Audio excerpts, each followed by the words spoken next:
پائے تھے اور خطبے کے کلمات دیکھنے لگے تھے کہ جناب زینب سلام اللہ علیہا کی نگاہ میں اور کسی بھی الہی انسان کی نگاہ میں اس کی اپنی کوئی نظر ہوتی نہیں. ایک بنیادی مسئلہ ہے.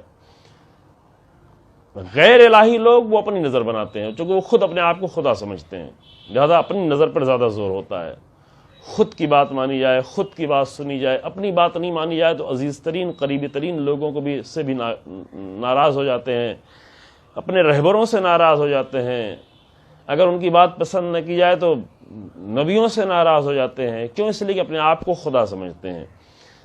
کیوں اپنے آپ کو خدا سمجھتے ہیں؟ کیونکہ وہ الہی کنسپٹ ان کے اندر پیدا ہی نہیں ہوا ہے. الہی تسلیم اور اللہ کی بارگاہ میں سبمیشن کے ڈھانچے میں اپنے آپ کو ڈھال نہیں پائے ہیں.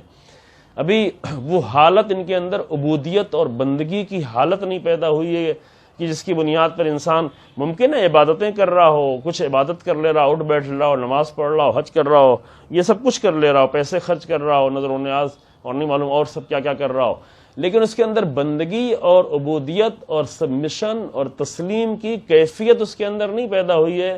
اور جب تک یہ کیفیت نہیں پیدا ہوتی تب تک انسان اپنی نظر خود رکھتا ہے. ہر جگہ پہ اپنی نظر پیش کرتا ہے، ہر ایک کے سامنے پیش کرتا ہے. صرف یہ نہیں کہ اپنے آس پاس کے لوگوں، رسول اللہ کے سامنے اپنی نظر پیش کرے گا، امام کے سامنے اپنی نظر پیش کرے گا، نہ صرف پیش کرے گا بلکہ مجبور کرے گا. جنگ صفین میں آ کر امام علی علیہ السلام کو مجبور کیا کہ میری بات مانے. وہی لوگ جو امام کے لشکر میں موجود تھے، میری نظر مانے، میری بات مانے، ورنہ ہم آپ کو بھی قتل کر دیں گے.